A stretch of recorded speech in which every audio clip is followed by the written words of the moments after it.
You're listening to the Firewater Review, a podcast dedicated to whiskey reviews. On today's show, we will be reviewing two different barrel bourbons, batches 9 and 11. And we are also joined by our good friend, Monty Whisenhunt, a.k.a. Monty in Texas. I am your host, Seth Brown. I am joined, as always, by my co-host, Aaron Cave. How's it going, gentlemen? Going swell. Awesome. Thanks for having me, guys. Yes, thanks for coming on. Well, thanks Monty. for being here. Tonight's show would not have happened if it weren't for Monty, because Monty provided Aaron and myself some fantastic samples this evening. And Monty, I'm just going to say that your sample packaging is stellar. I mean, you've got the shrink wrap going on around the top with the little perforated pull on it. I mean, it's a top-notch job, and you packed it really nicely too. Well, thank you. You can thank Steve partly for that. That was a lot of the extra stuffing that he had in a package he sent to me, and I was getting rid of it. So I was like, "Here's some more." Oh, nice. Yeah, there's. I think I've passed on some boxes of mac and cheese that I got from Evan, and there's been a couple of other things that I've passed on. I think Aaron, I think something I sent you a while back, I actually sent back to you in your own box, I think. I can't remember. I don't remember. I have a huge section in my basement that is, it's all packing supplies. I've just kind of, because there for a while I got really low on it, and I've just started hoarding, shrink wrap or bubble wrap and, the paper padding and boxes and stuff like that. And now that I have packing supplies, that still didn't change my shipping efforts because they still suck. I tell you, man, I used to have a ton of big boxes and all that packing supplies, and it was kind of taking up room, and my wife was kind of on me to get rid of it. And so it's kind of funny. I said, all right, fine. I got rid of all of it. Got down to maybe just keeping a couple boxes, just ship here and there. And it was kind of funny because we were talking before the show. We're doing a yard sale tomorrow, and she was asking me for big boxes. And I'm like, well, I don't have any. You're like, what?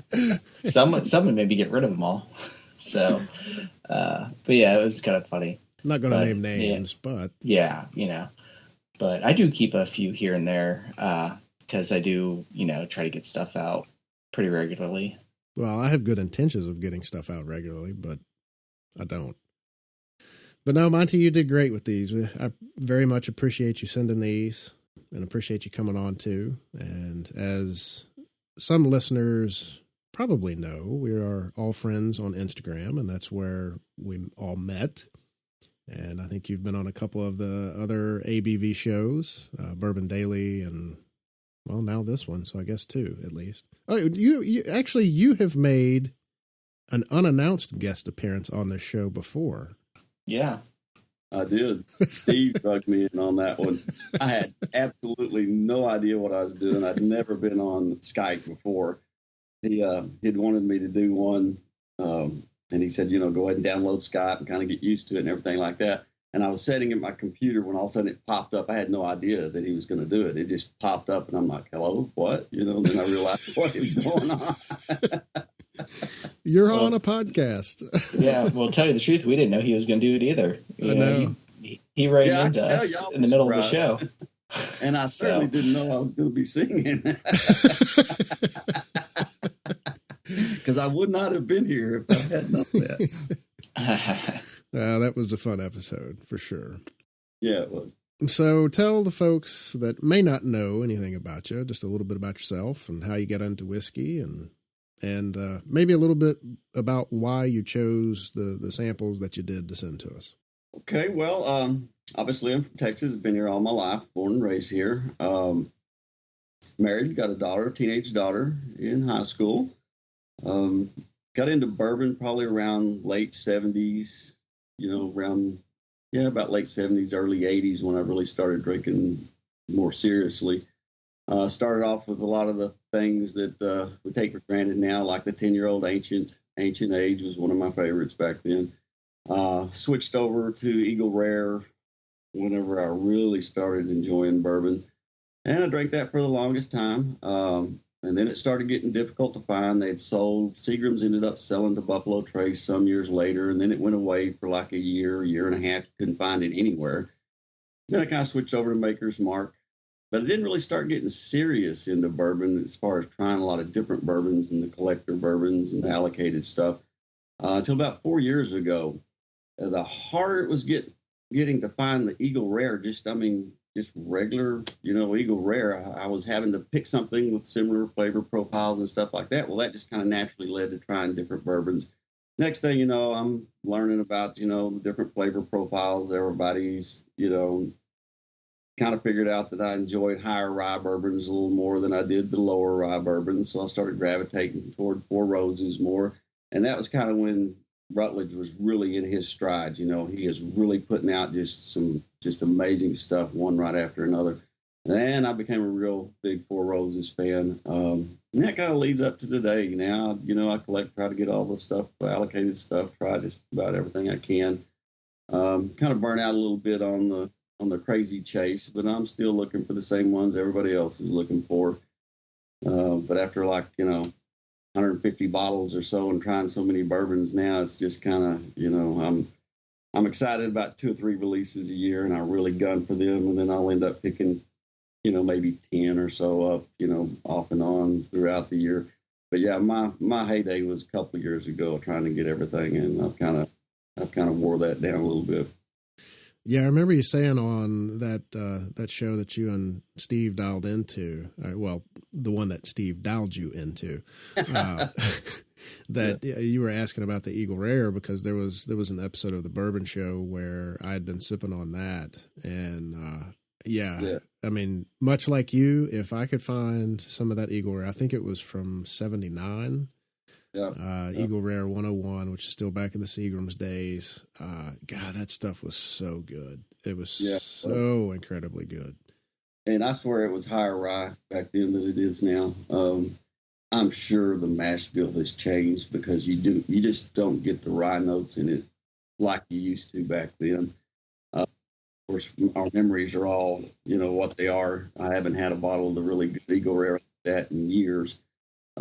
But I seem to recall that it was much higher in rye. I'd probably say at least, 18% or something like that, which kind of makes sense if you think about it being in the Seagram's days. It probably was higher rye. Yep. Absolutely. So these samples that you sent us, you sent us Barrell Bourbon Batch 9, which came from, I believe it is bottle 5031. It comes in at 112.1 proof and is a 13-year-old. That is correct. And we have what we're doing tonight on the show, both of these, the Barrell Bourbon Batch 11, and that is from bottle 4368. And that comes in at 114.8 proof and is a 6-year-old. It is. It's a 6-year-old base, but there is some older bourbon in this as well. And you probably caught that on the tasting of it if you've had any of it at all. Yeah. But they mix some older bourbons in there with it too, with the youngest stuff is 6. And then you also tag teamed with these two. It was an Elijah Craig barrel proof, and I don't have that one sitting in front of me. Do you recall which? We're not reviewing it tonight, but just thought we would. Yeah, that was the A117 release. It's the new bottle style. Okay. And I kind of picked these out because at the time that I sent them to you was right after Fred Minnick had announced his at the San Francisco Spirits Contest, kind of his judging and how they went through it and everything like that. And he had mentioned that the Batch 11 Barrell Bourbon had won, and that one of the finalists that it topped out was the A117 Elijah Craig Barrel Proof. And anyway, I just happened to have both of those. I just picked them up. I just picked up the Elijah Craig like a week before that. And then as soon as I read Fred Minnick's posting on his blog about it, I stopped into my liquor store, and sure enough, they had just stocked their shelves with it. So I snagged one of them, brought it home, tried it, and was really, really enjoyed it. And I went back the next day and it was all gone. So, I mean, it was like as soon as it hit the shelf, it was gone. And I kind of felt lucky just to have gotten the one that I had. Anyway, and I got to thinking, well, you know what? This would make a really good, comparison. I know you guys love barrel proof bourbons. That's kind of y'all's wheelhouse. They're high rye. Mash bill, I know y'all are both fans of high rye. And I thought, this would be a good kind of a timely way to compare what they were looking at the competition and just kind of see what we thought about it. And of course, you guys. Yeah, and I kind of screwed that up because I misunderstood our messages back and forth, thinking that we would do both barrels. So that's kind of what we, I guess, partially prepared for. And but I guess if we really wanted to, we could pull in Elijah Craig. But right now, we'll just plan on doing the 2 barrels, if that's all right. Yeah. No, absolutely. In fact, like I said, the Elijah Craig, it's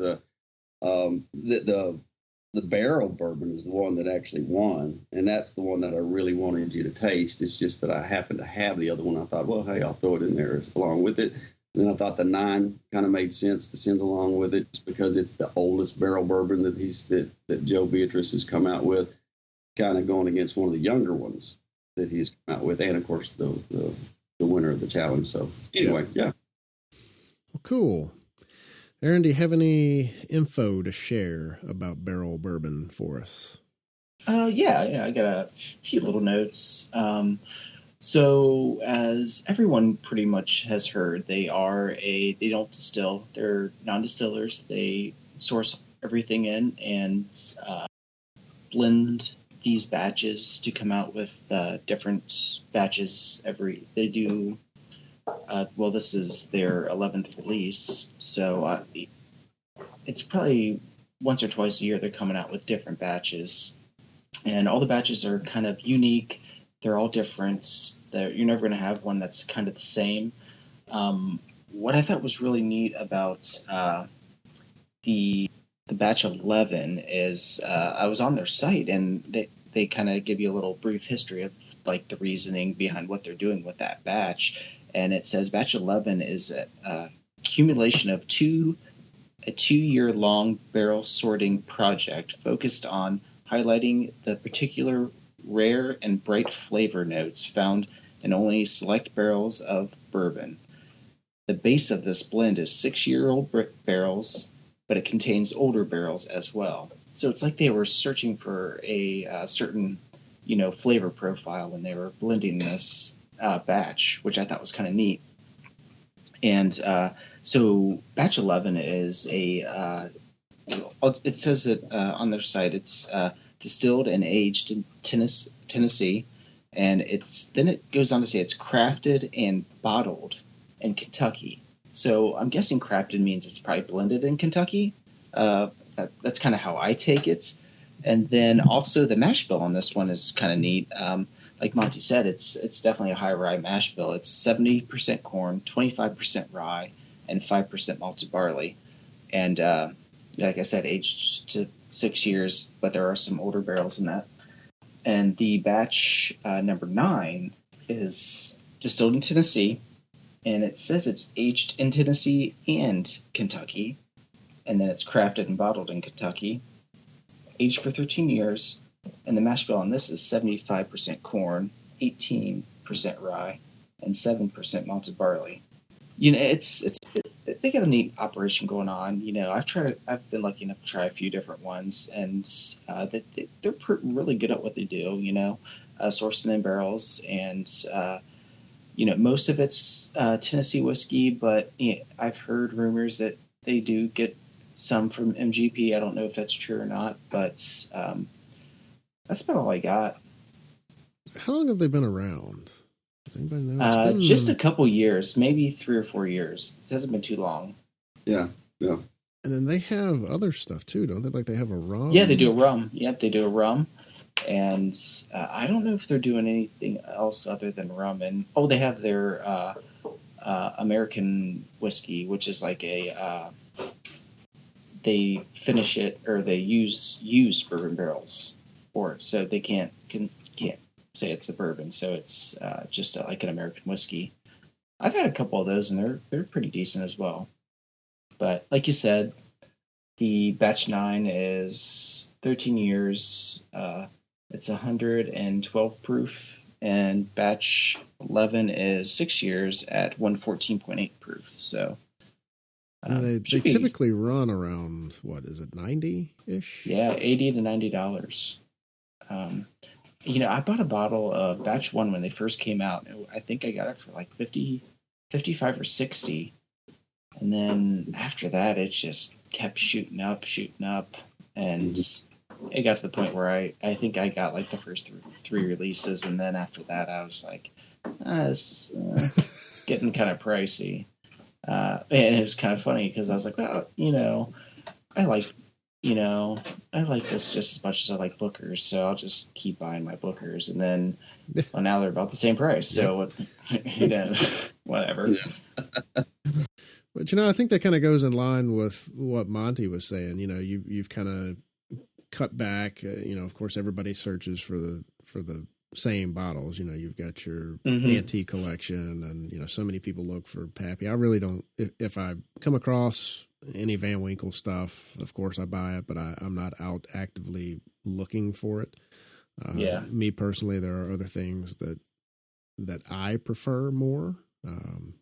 Not saying that if you prefer Pappy, that is wrong, but you just kind of understand and learn what it is that you like and you prefer, and quit chasing every single thing that comes out. And I think, Aaron, your collection probably exemplifies that statement, because you have a lot of Smooth Ambler, you have a lot of Knob Creek, you have a lot of Four Roses, and you've collected what you like, and you just search out those store picks. And that's everyone has their different things they like, and once you find what you like, just I'm like you. If the Pappy falls in my lap, I'm gonna buy it. But I'm over my days of hunting. All those rare releases. I know what I like. And I buy what I like. So if I don't get any limited edition this year, I'm not crying over it. There's places I can try it. I know people that are gonna probably have it. So. I'll get around to trying it, but if I don't have a bottle of it, I'll just go up into my crawl space and pick out a bottle of something I know I'm gonna love. So it's no big deal for me. So Monty, what's your big go-to right now? I know you mentioned Four Roses, but is that it? No, Four Roses is kind of my reward bourbon, or my special bourbon to me. My daily's actually real simple, Buffalo Trace. That's a good one. To me, it's just a solid, easy drinking. You don't have to think about it. It's not overly complex. It's got the traditional, bourbon notes, and that's just kind of my comfort bourbon. And then whenever I want to challenge my palate or something like that, then I kind of look at the Four Roses type things. And they got so many recipes that, you can spend a year trying just the different variations of the recipes that they have, But it's mostly Buffalo Trace stuff. And then, like I say, Four Roses is kind of my special bourbon. I've got, I think, 8 of the recipes in their single barrel line, the store picks. I'm still looking for 2. Have been looking for 2 years. And, What 2 are you looking for? Aaron may have them in his crawl space. Down. I actually carry it in my pocket every time I go to the liquor store, and they have store picks. I'm like bringing out this little card out of my pocket to see which recipes it is that I'm looking for. Let's see. The ones I'm looking for are the OESO and the OESQ. And I think the OESQ they cut back on it because they're low on stock of that themselves, so it may be a while before I can find that. But those is true that I don't have. I could probably maybe hook you up with the OESO. I might have one of those sitting around, but I know for sure that OESQ is on kind of limited stock. I don't think they're letting stores get to that. Yeah, when I was down there 2 years ago to do Barrell barrel selection. That was the one we did not get to try. We tried everything except the OESQ because they were so low on it. Yeah, they got to keep those for the yellow label. So that ever important yellow label. Something we all talking about barrel bourbon earlier. Something I just wanted to mention on it. I did a little bit of research on it myself because I was curious about Joe Beatrice and his company. There's a lot of connections there with Brown-Forman, and it being Tennessee bourbon, you don't have a lot of options there. You can pretty well figure they're sourcing it from Brown-Forman. Well, his master distiller is Trip Stimson, who is also formerly of Brown-Forman, and he stores his barrels and mixes them at Castle and Key. And so that's Marion Barnes, who used to be with Brown-Forman. So anyway, you kind of do a little deductive reasoning here, and you can probably pretty well figure out where the juice came from. And, I don't know whether Marion Barnes has any influence in what they're coming up with, but who knows? She may have. But there's a lot of Brown-Forman connection there, I think. Yeah, absolutely. I didn't know that. That's good sleuthing there, Monty. Yeah. Well, do a little bit of reading. You find, that Marion Barnes has said that they're, aging a lot of barrels for other people. Yeah. And storing a lot of barrels in that big old huge 2 football field long warehouse of theirs. And that's Joe Beatrice is using some of it for his stuff, at least some of it, if not all. Good deal. Good info, Monty. Nice work. Well, what do you say we take a break, we sip on some barrel bourbon, and come back and give some reviews? Sounds good. All right. When we return, we will share our notes.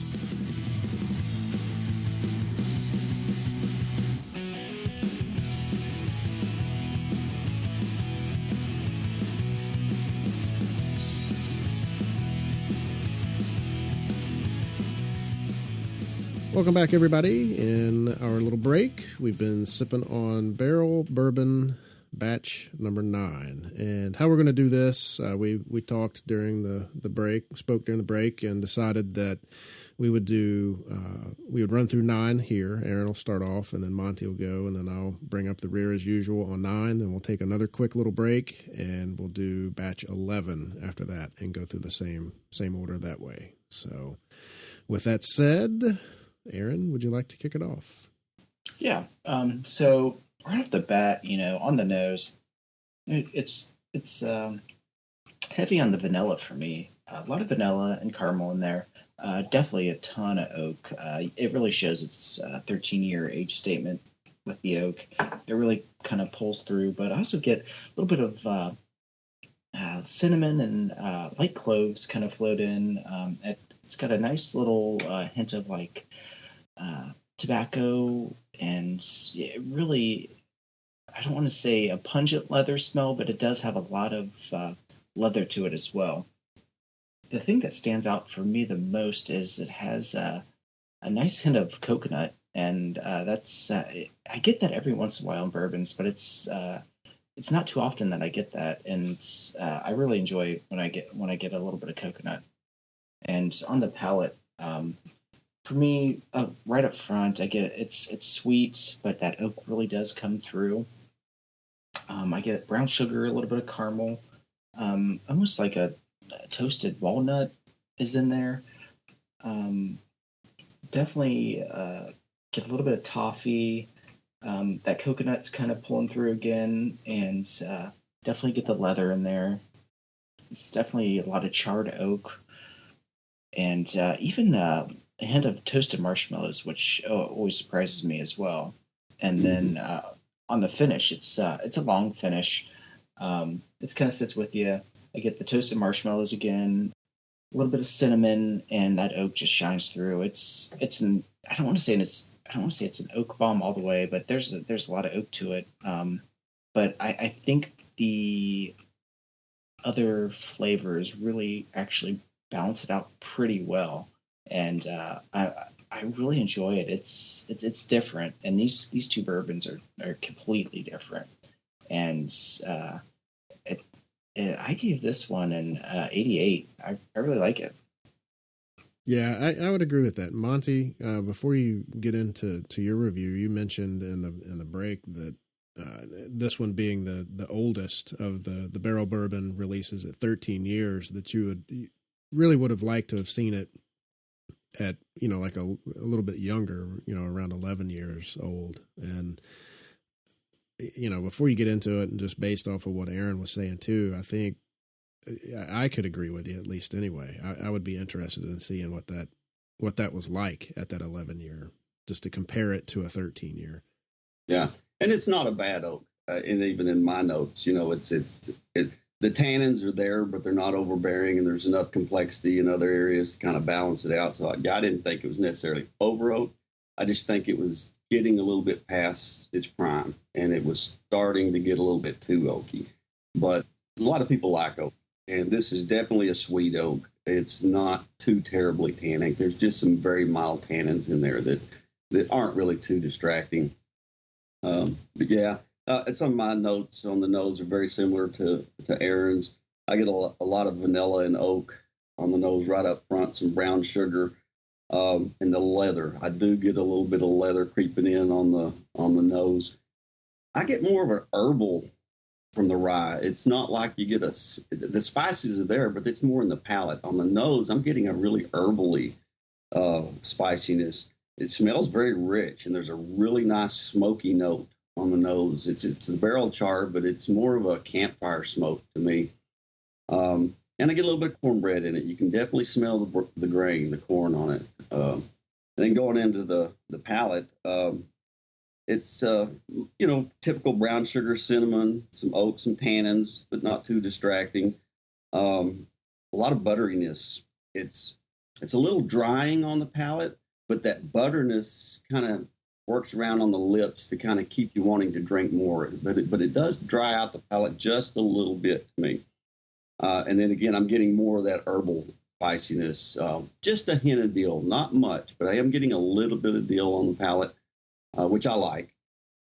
Finish, you get a nice long finish. It's in your chest, kind of goes down and it kind of lingers in your chest for me. I'm getting pecan shells on the finish, where Aaron described walnut, and probably the same thing. We're just got different memories of what we're tasting.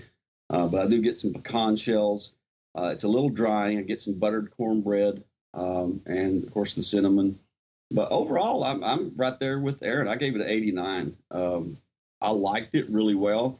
It doesn't quite get up into that territory of kind of the upper echelon of bourbons to me, because I do think it is just slightly turning over to too much oak. But it's complex, and it's very easy drinking for the proof. And I enjoyed it a lot. It's a good bourbon. So you had an 89, is that right? Yep. All right, and Aaron had 88. I'm making notes here so I can keep up with everybody. Yeah, I would agree with that, and I was picking up a lot of the same that you guys were too. For me, when I first poured the sample in my glass, the thing that jumped out at me the most up front was vanilla, and I think, like both of you, I was picking up that coconut note, and I can't recall another bourbon that I have ever gotten that from. It's not to say that I haven't, but it was definitely present here on this one. Those are the two things that jumped out at me big time right away. But then I was getting some toasted nuts, along with the obvious oak here, and a good bit of caramel. The nose is for me was super inviting. Like, I think both of you mentioned there is a lot of oak, but it isn't super overpowering like you might think it would be on an older bourbon. I think the sweeter notes kind of kept it in check. And then when I revisited it, I was getting a little bit of cocoa and a pinch of mint as well on it. Monty, you mentioned getting dill on it. Maybe I'm picking up more mint. I know two different herbs, but that's kind of what I was. Yeah, and I'd actually made a note in my notes of mild medicinal, which is usually mint, like a mouthwash mint kind of thing. So yeah. But yeah, on the revisit, those are the two things that kind of poked out at me. And then on the palate, it packs a good bit of punch with some heat up front, but it's not there again, it's not overpowering. It kind of mellows out there a little bit, but I was getting red pepper for the spice there. And after it does mellow out, I was getting some of the sweeter caramel notes and brown sugar flavors to really kind of round it out, soften it up a little bit. It was buttery, and then it just I couldn't quite put my finger on it, but there was a fruitiness to it for me. I couldn't, like I said, I couldn't quite nail down exactly what it was, but it got a little fruity there. But it is big, it's bold, it's buttery. I enjoyed the palate, the finish, so that some of that spice really takes you into that finish. It starts off with a good bit of that spice. Monty, I would agree with you. It did dry out for me a little bit there too. There is a good bit of oak. I get some leather and some toasted nuts showing up again there, and a little bit of light caramel to round it out. And I enjoyed it, and I think it'll be interesting for everyone to hear the notes for batch 11 after hearing batch 9, because it is completely different, and I got a kick out of it. I had a lot of fun with these two. So for this, I gave it an 89. I was agreeing with Monty on it. I was on the verge of a 90, but I just, I think I kind of agree with you. There's, it needs a little something else. I can't quite put my finger on it. Yeah. I don't know. It's not quite that 90 yet. All right. Well, that's an 88.6. So I think we're all right there. Yeah. All right. So we said that was what, an 88.6? Yep. All right. So what we'll do, take another quick little break, and as soon as we come back, we will do batch 11 of Barrell Bourbon when we return.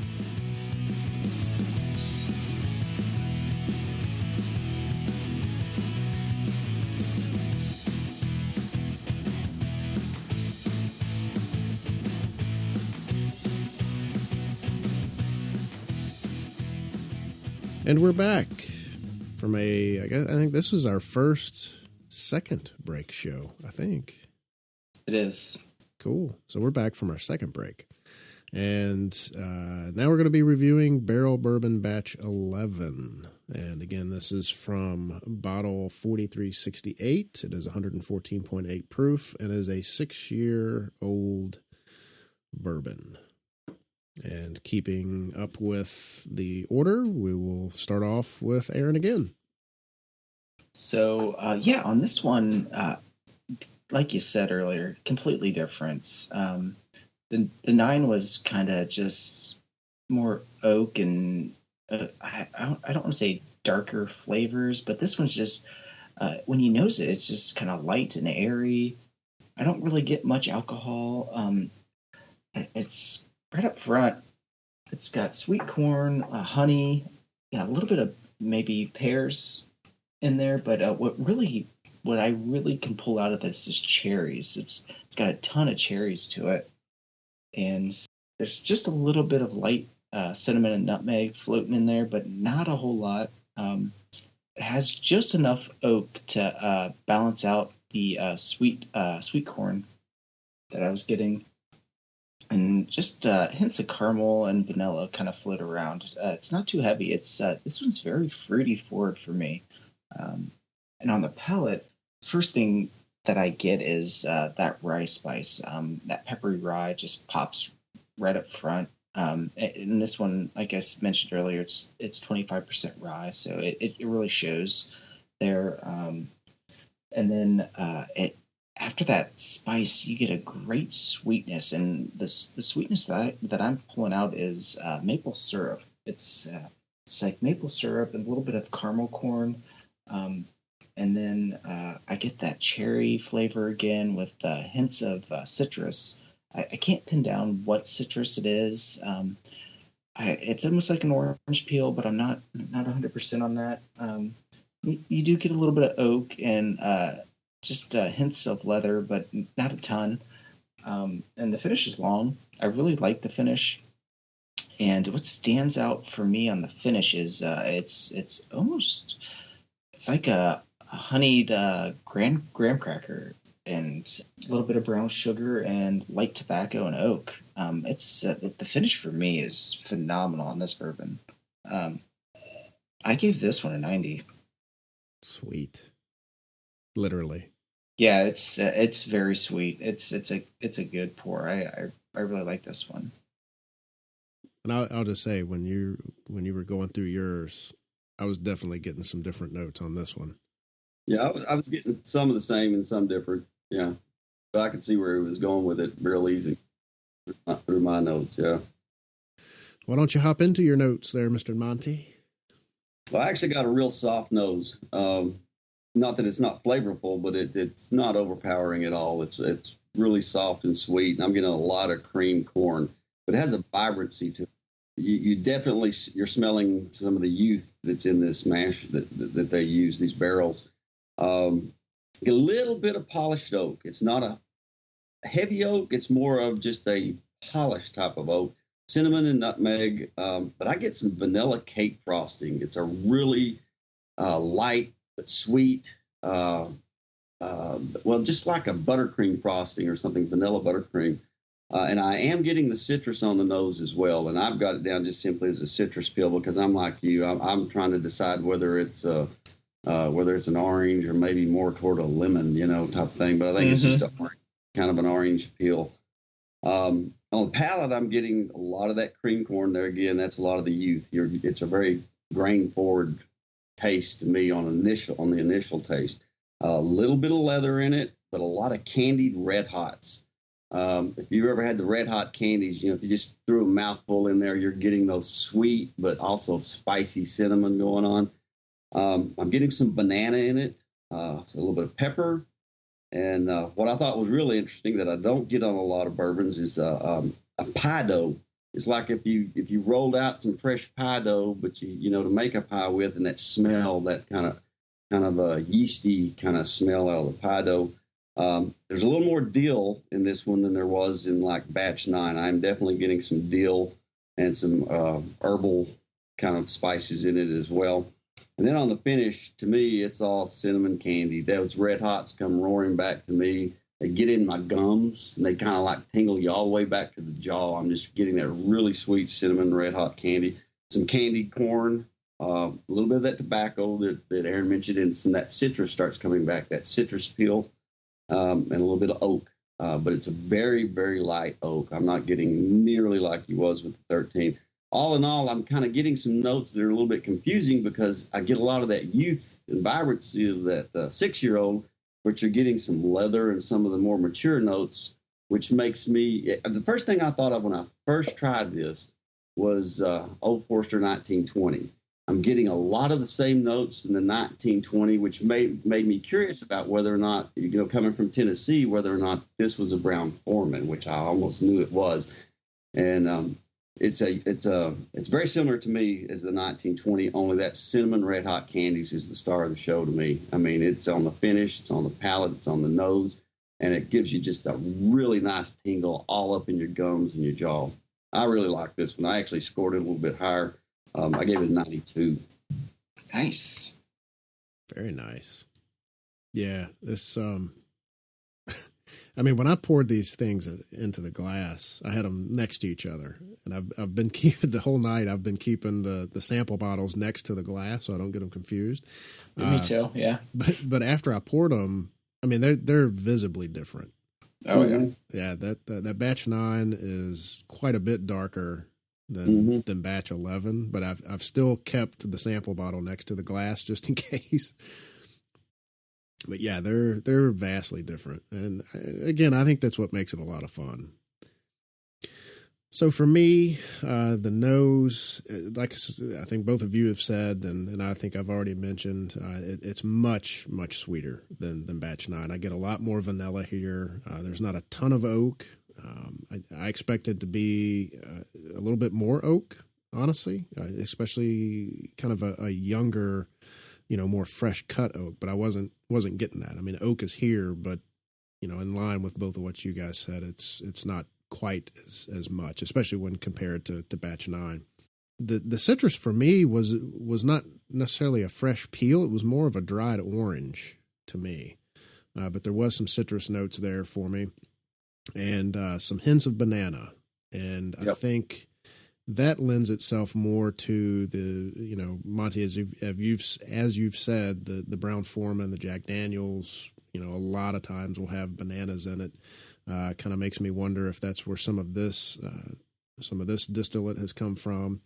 But I was getting a little bit of nutmeg in here too on the nose. Totally different than Batch 9, but it's a much sweeter nose. It's super inviting.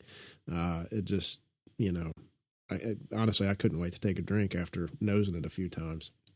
For the palate, even at the higher proof, this one is, to me, a lot more enjoyable than what 9 was. It is softer, it is sweeter, but it does have a good deal of spice to it. I was picking up the cinnamon notes there, providing that spice. A little bit more oak on the palate than what I was experiencing in the nose. Mm-hmm. It's a nice oak, but some nice caramel, sweeter caramel, some burnt sugar. It's very creamy. It's a lot softer than I anticipated too, especially when you look at the higher proof of it. It does get a little grainy, but I think the creaminess and the cinnamon spice kind of balance that out a little bit. It doesn't turn me off at all. I mean, I kind of enjoyed it actually. The finish was like 9. It was long. I didn't find it quite as long as what 9 was, but it's still a really long finish. It starts off with a lot of that cinnamon spice that leads the way there. That once that kind of starts to fade, I get more of the caramel and the oak there. And I would agree with you, Monty. It's red hot cinnamon candies is what I get a lot of up front, but. I got to do this for Evan Haskell. Towards the very end, I was getting a lot of that candy corn. Yes. And it just it kind of the cinnamon and the candy corn kind of bookend it, and the transition in there is kind of that nice caramely, buttery flavor, and I liked it a lot. And I think I can't remember what both of you guys did, but I think I'm splitting the difference here. I'm giving it a 91. Yep, you're right in the middle of us. Well, that puts us at a 91. So 88.6 and 91. Those are pretty good ratings. Yeah. So I guess now the question is, with these scores, is it worth the money? Do you go out and spend $90 on these bottles? Well, Monty did, but would you, Seth? Would you go out and pick one of these up for $90? If I came across it, and if I had a pick between Batch 9 and Batch 11, actually, let me start over. If Batch 9 and Batch 11 were sitting on the shelf, I would definitely go with Batch 11 first, and I probably would drop 90 on it. For me, I'm thinking, obviously I did buy them.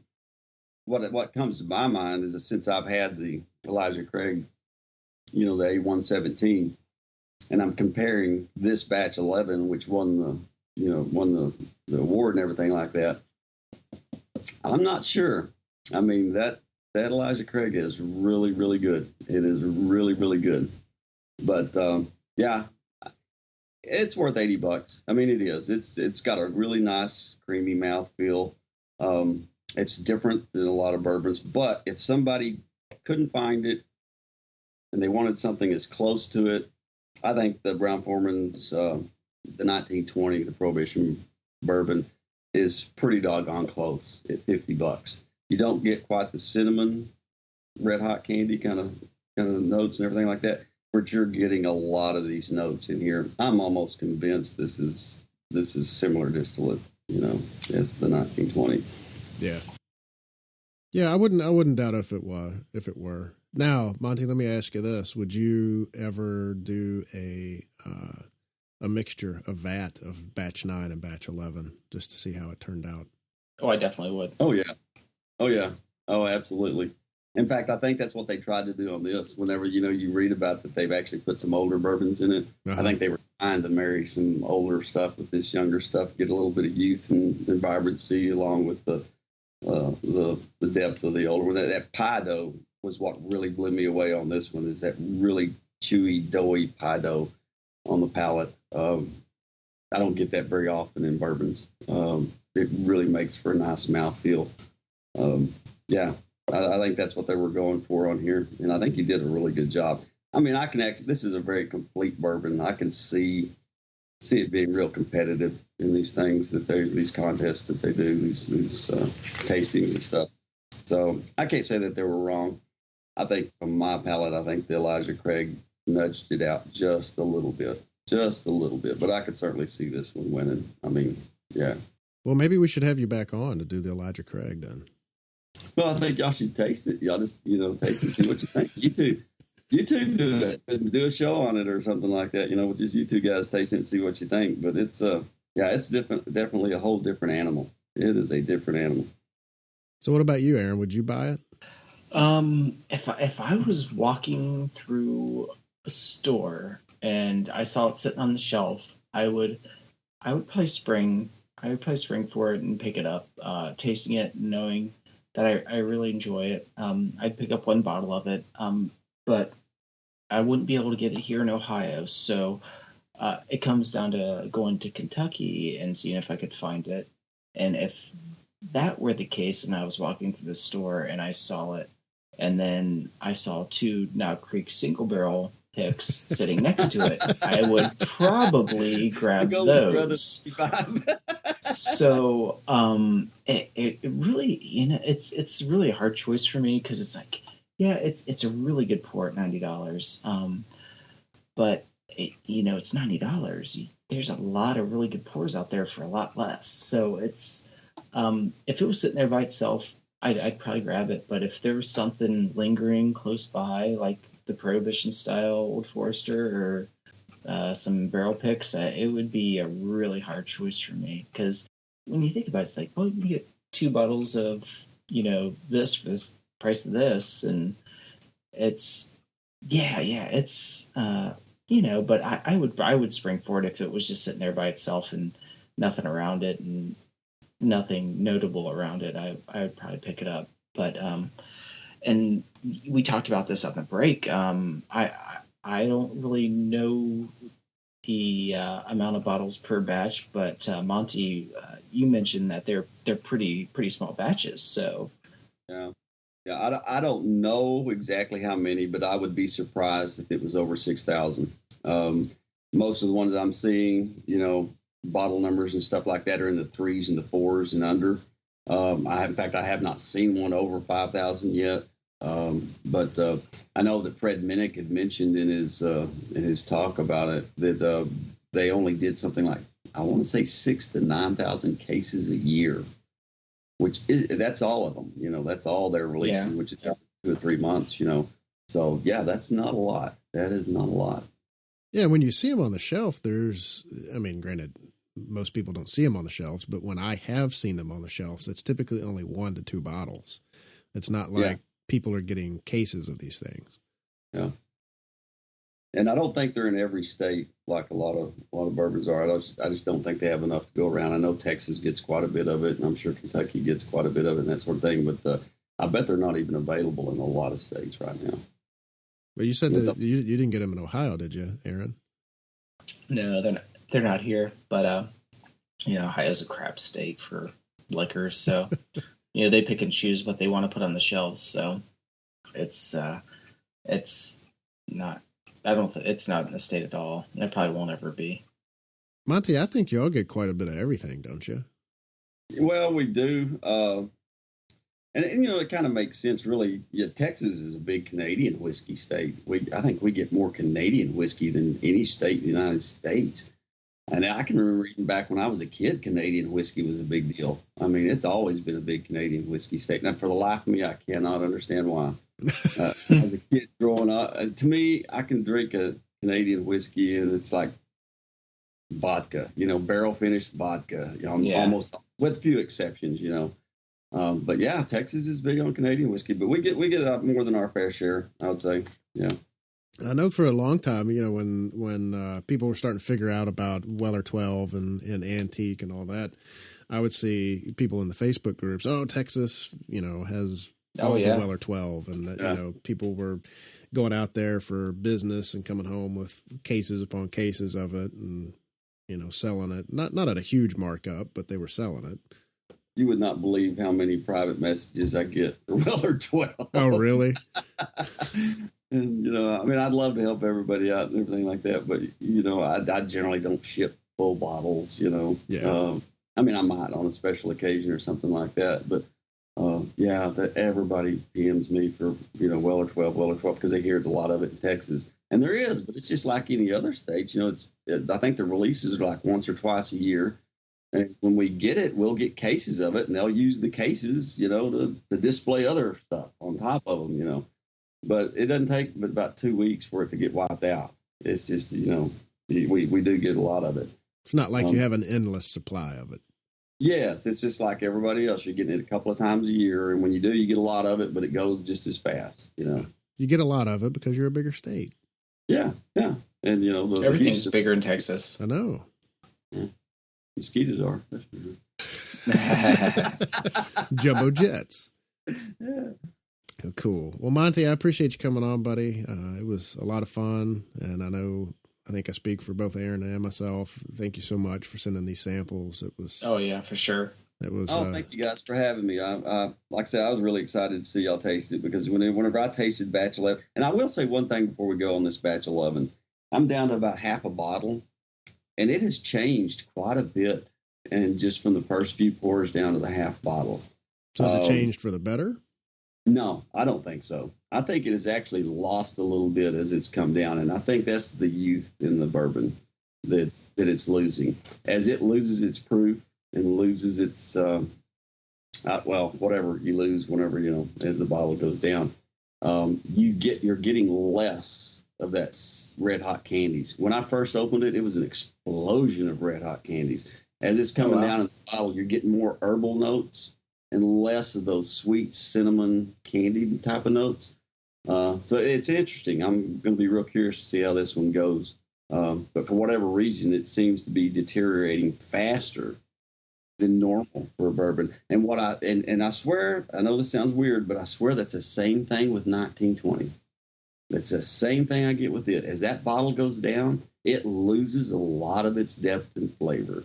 And I don't know why that is, or what it has to do with, any filtering or whatever. But I found the same thing on the 1920 as I am on this. You know what that means, right? What? Got to drink it faster. Well, That's true. It's hard to drink a $90 bottle fast, though. Yeah. And I guess even a $60 bottle. I've been holding on to my 1920. It's pretty low, but I took a big chunk out of it one particular weekend, and it's kind of held steady since that weekend. But now I'm going to have to try it after we get off here. I'm going to have to pour a little glass of it and try it next to this batch 11. So what about your batch 9? How long has it been open? Now this one's still relatively full. I've only had a couple of pours out of it, and then what I sent you guys. So yeah, it's still relatively full, and it's to me it's holding up just fine. At 13 years old, you'd expect it to, I guess. But yeah, I'm real curious what you find out on the 1920. See if you get that same kind of thing. Yeah. Here. And that's unusual for me, because usually Buffalo Trace products, especially, the more oxidation they get, they seem to just get better and better and better and sweeter and just more integrated. And it's like when you first drink them, you get hit with that ethanol blast that turns a lot of people off, But as they oxidize, you get more of the fruits and the sweetness and that sort of thing, and they just get better. Well, the Brown-Forman stuff that I've had seems to be going the opposite direction. It's like they're really good at first, but as that bottle comes down, they really start losing fast. So, anyway, just my thoughts. I don't know if anything to it. It may just be my palate. No, love it. It's always good info. Go back and listen to this episode, and then I may have the same thoughts too. You never know. Never know. Well, again, Monty, thanks for coming on. We appreciate it. Where Thanks, guys. can people find you? Following you guys, Monty in Texas on Instagram mostly. Catch 22 on some of the other sites. If you see that, that's probably me too. Good deal. So check him out. Monty's a good guy. He really is. Thanks, guys. Enjoyed it. Aaron, what about you? Well, you can find me on Instagram and Twitter at Bourbon Cave. Also writes high proof single barrel reviews for the Bourbon Zeppelin, and also writes for Sons of Winston Churchill. So you can always find me on all those and find me here on the Firewater Review. Excellent. I am Seth P. Brown on Instagram and Twitter. You can also find me on the Son of Winston Churchill. I had a review of Limestone Branches Minor Case Rye Whiskey, which was finished in sherry casks. That was posted, I think, last week, and I will have another review coming up probably early next week for Blood Oath Pact 3, and that is on sonofwinstonchurchill.blogspot. So check those out. Hassie Berg, our good friend, is the one that runs that. And you can find all of our shows on abvnetwork.com. You can find them in Google Play, Stitcher, and iTunes. We appreciate your reviews and your feedback. And we also like it when you subscribe to our shows. That helps us tremendously, as does your feedback. Type in, we prefer 5 stars, but let us know what you think. We appreciate your feedback. And that is it. Until next time, cheers. Cheers, guys. Later.